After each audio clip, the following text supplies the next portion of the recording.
E bom, nesse vídeo vamos falar sobre dois fundos imobiliários que são muito conhecidos, que é o MXRF11 e também o CPTS11. São dois FIs base 10 de papel, investem em CRIs, mas nós temos aqui dois FIs que estão caindo demais. O MXRF11 tem uma queda acumulada de janeiro até agora de 15%. O CPTS tem 25, quase 26% de queda. O que está acontecendo com esses FIs? Será que é uma oportunidade para a gente investir neles ou de fato tem algum problema? É isso que a gente vai ver nesse vídeo. Vamos analisar o relatório de cada um deles e vamos chegar numa conclusão. Será que tem um problema de fato na gestão naquele fundo imobiliário ou é uma grande oportunidade? Será que é um problema macro, algo que está acontecendo com todos os FIs? Porque a gente sabe que todos os FIs eles estão tendo essas quedas grandes ali de 10, 15%. Mas será que tem algo a mais pra gente ficar preocupado, pra gente ficar atento? É isso que a gente vai dar uma olhada. Então bora lá, vamos começar aqui dando uma olhada justamente nessas quedas. Se a gente pegar aqui o MXRF11, ele vem acumulando então essa queda desde lá de janeiro até agora de 16%, 15,92%. É uma queda muito grande, mas nos últimos 6 meses, principalmente, é onde a gente começou a ter essas quedas grandes nos fundos imobiliários. O MXRF, a gente não precisa nem falar muito dele, ele é muito conhecido mesmo, tem mais de 1.200.000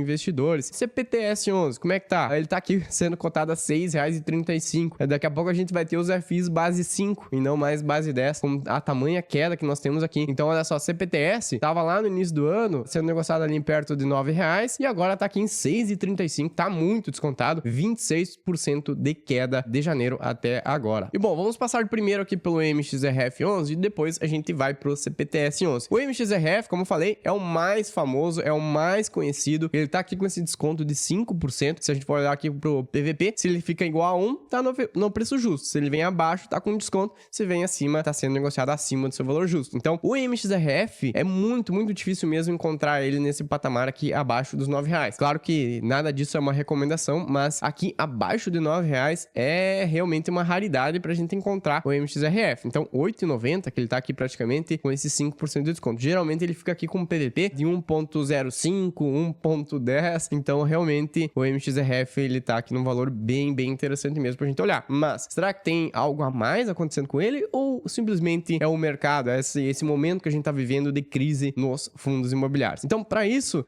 a gente vai dar uma olhada no relatório gerencial. A gente sempre tem que procurar o relatório gerencial, dar uma estudada para ver o que está acontecendo com ele. Então, vamos lá, vamos fazer um resumo aqui do MXRF. Ele vem distribuindo aqui um rendimento, um dividendo que fica próximo aqui de 130% do CDI. Então, seria o equivalente a você ter um retorno ali de 130% do CDI. Então, quando a gente investe, por exemplo, na renda fixa, lá aquele 100% do CDI, por exemplo, uma caixinha do Nubank, um porquinho do Banco Inter, aqueles investimentos mais tradicionais, o próprio Tesouro Selic, que rende praticamente aqui o CDI, então, na verdade, o CDI é 0,10% menos do que a taxa Selic. A gente tá falando aqui de investimentos de renda fixa que são muito seguros, mas quando a gente opta pelo MXRF11, a gente tem que ter um ganho além do básico da renda fixa. Então, é isso que ele vem entregando, mais ou menos 130% aqui em cima, né, 130% do CDI. Lembrando sempre que os dividendos que chegam aqui pelo MXRF, pelos fundos imobiliários, eles são isentos de imposto de renda. Então, é um dinheiro que chega para nós todos os meses, isento de imposto de renda, e se a gente tivesse investindo, por exemplo, lá na renda fixa, a gente ia ter que deixar aquele dinheiro parado ali por um tempo maior, a gente tem o desconto do imposto de renda. Então, são todos os elementos que a gente tem que colocar na balança na hora de escolher entre os FIs de papel, os FIs de CRIs e também a renda fixa. Claro que nós temos um risco a mais aqui no lado dos fundos imobiliários, por isso que eles têm esse pagamento a mais. Se a gente corre um risco maior, é esperado que a gente tenha também esse retorno maior. Mas vamos lá, o início do fundo é lá de 2012, então tem um fundo que tem bastante história, bastante caminhada já, taxa de administração de 0,90, uma taxa bem interessante, bem tranquila. Número de cotistas aqui em 1.220.000 investidores, e indo agora pro portfólio dele, que é o que interessa mesmo para nós. O portfólio dele tá aqui, 78%, 78,5%, então é essa parte de CRIs. O CRI, né, é um certificado de recebíveis imobiliário. Então esse CRI é um crédito que é dado pro setor imobiliário. Então, cada CRI que ele tem em carteira, a gente vai ver que tem uma lista ali com mais de 40, 50 CRIs que ele tem. Cada CRI desse é uma empresa do setor imobiliário que pegou um dinheiro emprestado e ela tá utilizando esse dinheiro, então, para fazer a construção de um prédio, fazer um loteamento, fazer um condomínio, enfim, obras, tudo voltado para o setor imobiliário. imobiliário. Então, cada CRI desse é um crédito, é uma dívida, e essas empresas ficam pagando, então, com juros. É a mesma coisa que quando a gente vai pegar um dinheiro no banco, a gente vai lá na caixa, vamos pegar um dinheiro para fazer a nossa obra, vou construir a minha casa. Eu pego esse dinheiro, ó, a caixa, me dá aqui esse dinheiro que depois eu te devolvo. E aí eu devolvo sempre com os juros. É a mesma coisa, mais ou menos assim que funciona. Então, ele tem 78%, boa parte da carteira dele, então, em CRIs, e 10% aqui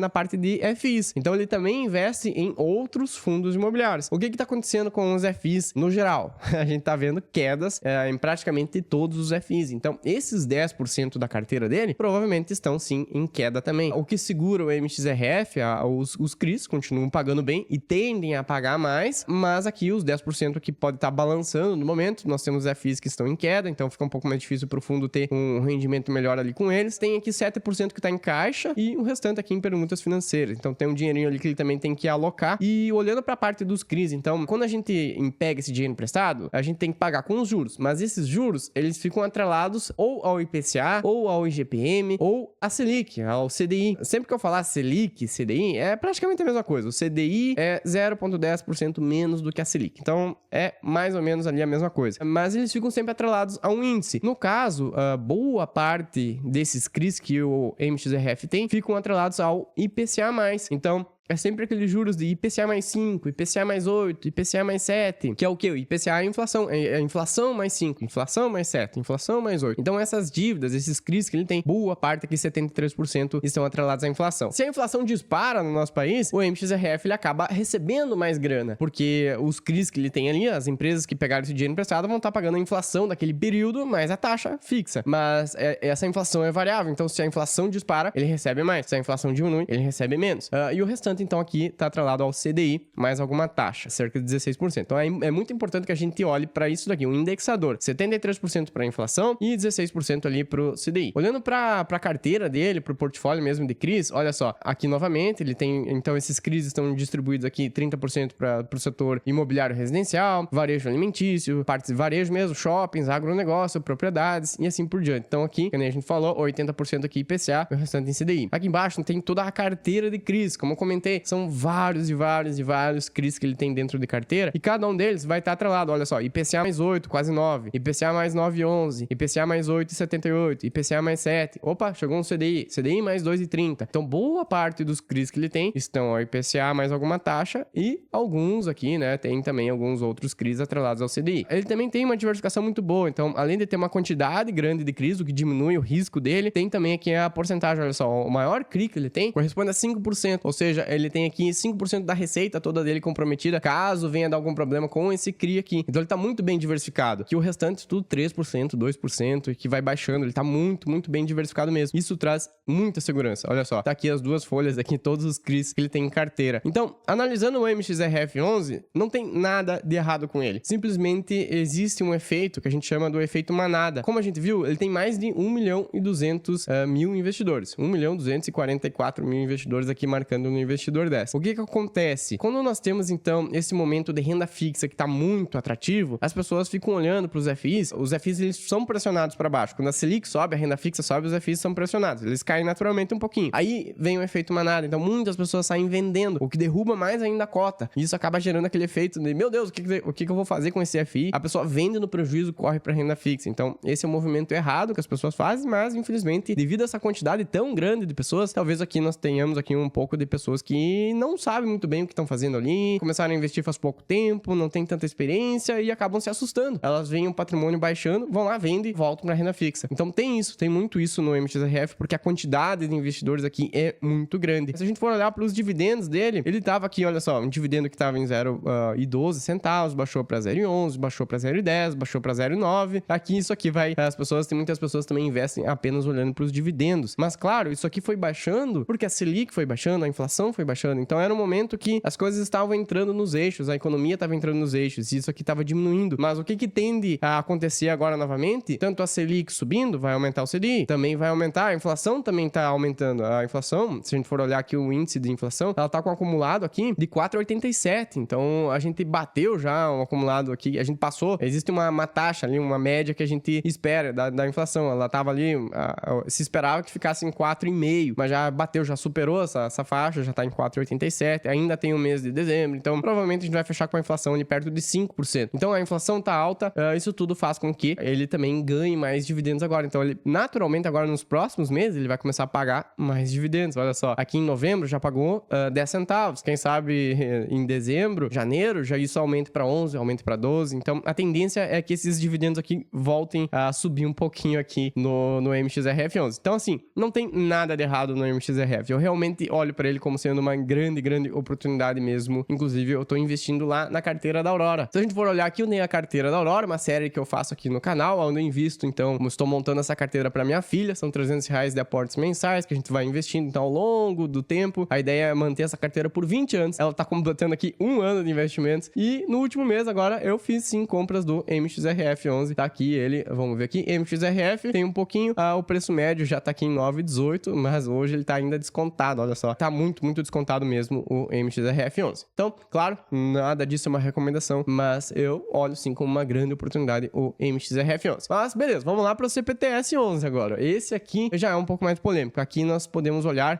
e ver que tem um desconto bem grande. O MXRF tinha aquele desconto de 5%, tava em 0,95, o que tá já bem legal pra gente investir. Mas o CPTS tá com 0,71, praticamente 30% de desconto. Ele teve uma queda muito acentuada aqui nos últimos meses. Enfim, o que está acontecendo com o CPTS11? Olhando um pouquinho, então, aqui pro relatório dele, aqui nós temos os números principais, então, do CPTS11. Olha só, ele vem entregando uma média, que seria aqui um IPCA mais alguma taxa, que fica geralmente aqui uma média líquida já de 11,33%. Então, muito bom também. O dividendo dele tem ficado aqui em 10,82. O número de cotistas, olha só, ele tem 376 mil investidores. Mas se você comparar com o mês anterior, ele tinha 386 mil. Diminuiu 10 mil investidores. Ainda naturalmente, a gente espera de um fundo base 10 que ele sempre continue crescendo a quantidade de cotistas, a base de cotistas dele. Sempre que o mês passa, aumenta um pouquinho. Ele vai crescendo essa base de cotistas. Olha só, muita gente já arrependida, já vendendo CPTS.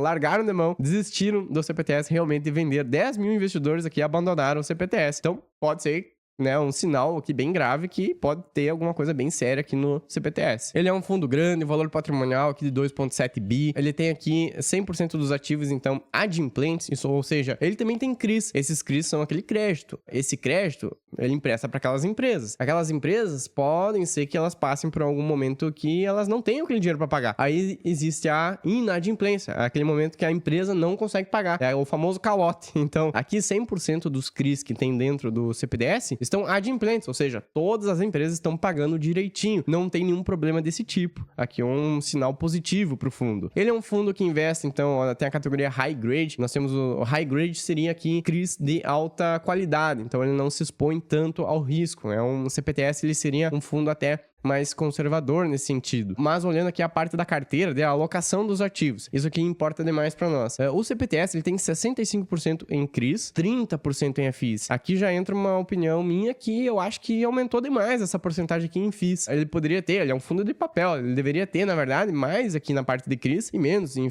FIs. Por exemplo, o MXRF tem lá seus 10% aqui em FIs e o restante aqui em caixa. Mas beleza, isso aqui vai da gestora. Um ponto já que mudou no CPTS recentemente é a estratégia dele. Ele era um FI de CRIs, esse de papel clássico, começou a colocar aqui FIs, mas ele passou a ser agora um hedge fund, esse fundo de estratégia. Ele muda essa categoria dele e ele passa a ser então um fundo que tem permissões, inclusive, para negociar na bolsa de valores, claro, comprando ativos relacionados ao setor imobiliário, mas também ele pode ter ativos reais, ele pode ter imóveis físicos dentro do portfólio dele também agora. Então ele já mudou a categoria dele, o que traz uma certa incerteza agora para o fundo imobiliário, e ele tem aqui o que mais pega, o que mais está dando esse prejuízo, essa queda nas cotas do CPTS, essa questão aqui das compromissadas. O fundo tem 200 milhões praticamente aqui, com essas compromissadas, aqui 7,16% do seu PL. Então, 7,16% está alavancado. Ele estava até mais isso aqui, estava lá em 400 milhões, ele vem baixando isso com o tempo, mas existe essa alavancagem, sim, e a gente vai ver já o porquê que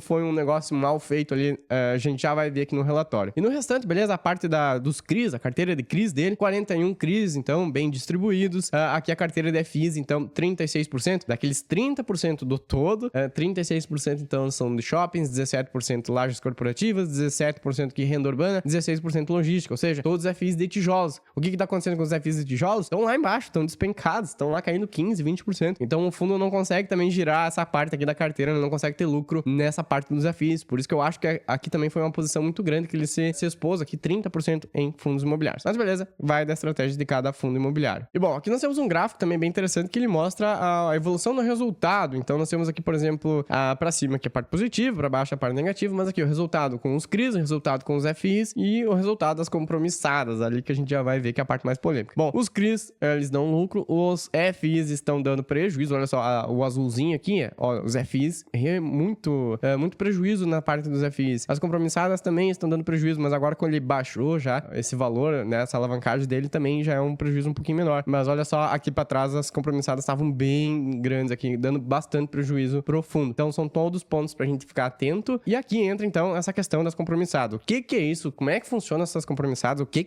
o fundo imobiliário fez na época? Então, explicando de forma simples essas compromissadas, na verdade é um empréstimo, é uma alavancagem que o fundo fez e funciona mais ou menos assim. Ele chegou lá para um banco e olha, banco, eu quero aqui 400 milhões de reais, tu me empresta? O banco olhou para ele e disse assim, não, beleza, eu empresto aqui teus 400 milhões, mas eu quero uma garantia. Então foi feita uma troca ali, o banco ele ficou com alguns CRIs do fundo imobiliário como sendo ali o detentor, ele, como uma garantia, ele ficou com aqueles CRIs, o fundo imobiliário pegou aqueles 400 milhões, por exemplo, para fazer os seus investimentos, enfim, para seguir crescendo o seu portfólio. Beleza, só que existe um compromisso, o banco emprestou aqueles 400 milhões, pegou aquela garantia ali, mas mesmo assim ele falou, você tem um compromisso comigo de recomprar esses CRIs daqui a um ano e esse valor então vai estar atrelado aqui com juros, claro, o banco vai querer juros, e esses juros vão estar atrelados ao CDI, beleza? Beleza. Só que o que acontece? Então, o CPTS pegou esse dinheiro emprestado e ficou com esse compromisso de pagar de volta, então, com juros atrelados ao CDI. Ele começou a fazer essa questão aqui das compromissadas lá em 2021. Lá na época, 2021, 2022, o que a gente tinha na economia? A gente tinha uma inflação que disparou, uma inflação que foi lá para 2 dígitos, nós tínhamos uma inflação de 10%, 12%, e a Selic, o CDI, tava lá em 2%, tava lá em 4%, 5%, tava muito baixo. Então a inflação estava muito alta, CDI estava lá embaixo. Então, o CPTS, bem inteligente, né? Ele pensou, não, eu recebo todos os CRIs que tem dentro do CPTS, 99% deles são atrelados à inflação, ao IPCA. Então, lá na época, ele estava recebendo muita grana. Era IPCA mais 5, IPCA mais 8, IPCA mais 9. Ele estava recebendo ali na casa de um rendimento, por exemplo, de 18%, 16%. Então, ele recebia muita grana e ele tinha que pagar atrelado ao CDI. O CDI estava lá em 2%, 3%. Então, ele recebia aqui, de um lado, 18%. Ele tinha que pagar lá do outro lado um compromisso, né? De 3% ali de juros, 4% de juros. Então, foi muito positivo essa manobra lá atrás, lá de 2021 até 2022. Mas aconteceu que se inverteu esse cenário. A inflação foi controlada e a Selic foi lá para cima. Então, a inflação baixou dos 10% de 2 dígitos, foi lá para 4%, 5%, ficou mais controlada. E a Selic disparou. A Selic, o CDI, foi lá para 13%. Então, se inverteu. No momento ele estava tendo lucro, ele tinha o rendimento ali de 18% e pagava lá juros de 3, 4%, e aí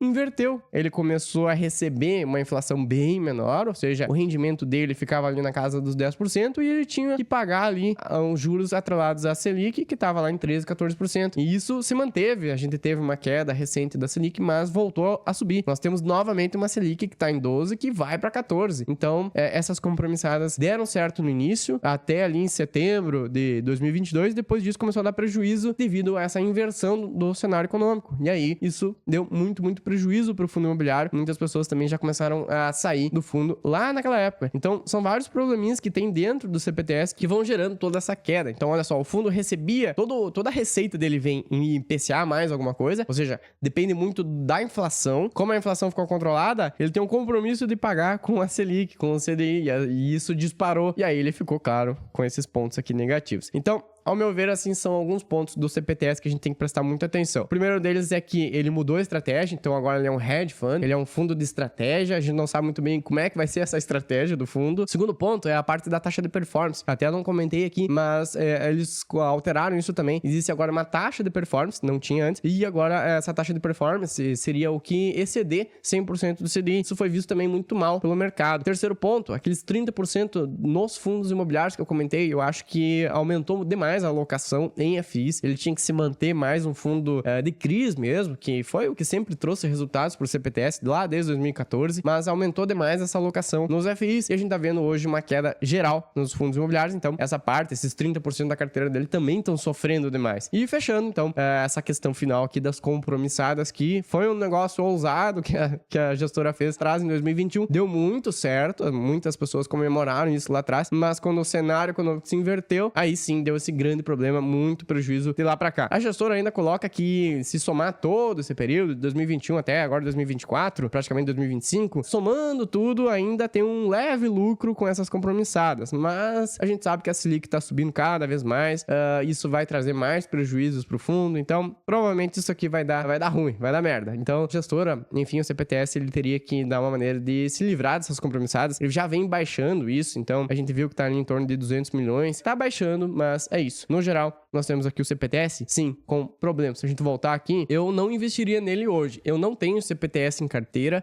Olhando de fora, como sendo uma grande oportunidade ou não, tem 30% aqui de desconto. Tá 6,30. Tá muito, muito barato mesmo. Mas tem todos esses probleminhas que a gente comentou. Então, tem um risco. Por isso que tá tão descontado. Tem esse risco extra. Você tem que olhar se você quer correr esse risco extra e apoiar aqui, investir na CPTS 11. Eu ficaria de fora. Eu acho que tem tanta oportunidade no mercado, tanto FI de tijolos descontado, o próprio MXRF 11 ali barato, descontado. Eu ficaria mais nesses FIs mais conservadores, de tijolos, alguns FIs de papel também muito bons que já estão descontados. Eu focaria mais nesses porque a gente tem um momento aqui, esses momentos de crise são bem complicados, então a gente tem que acabar investindo em FIs mais seguros pra dar mais tranquilidade pra nós também, porque se piorar a situação, a gente sabe, não, mas o FI que eu investi, ele é seguro, é tranquilo, vou manter ele. Já o CPTS, como ele já tem esses probleminhas dentro, se continua piorando a situação, será que não vai dar aquela vontade de vender ele no prejuízo? Então, eu acabo que não colocaria o CPTS 11, mesmo com esse desconto aqui de 30%. Mas, claro, fica a critério de cada um fazer a sua análise e investir ou não. Ele pode voltar, e se voltar, né, vai ter um retorno gigantesco. Então, fica bem a critério de cada um analisar e ver se vale a pena investir. Por esse vídeo, espero que você tenha gostado. Se você gosta desses vídeos de análise de fundos imobiliários, se esse vídeo agregou valor pra você, se inscreve aqui embaixo também, deixa seu like, pega esse vídeo, manda pra algum amigo, me ajuda a crescer aqui no YouTube. Vamos mandar essa educação financeira adiante, vamos espalhar para que mais pessoas também venham a investir e em busca da sua liberdade financeira. Então, muito obrigado. Vou deixar um vídeo aqui do lado falando sobre 5 FIs pra gente superar essa crise. 5 FIs mais sólidos, mais conservadores que eu investiria pensando nesse momento aqui de crise, nesse momento bem turbulento que a gente tá vivendo na nossa economia. Então dá uma olhadinha ali. Muito obrigado, te vejo na próxima semana e falou!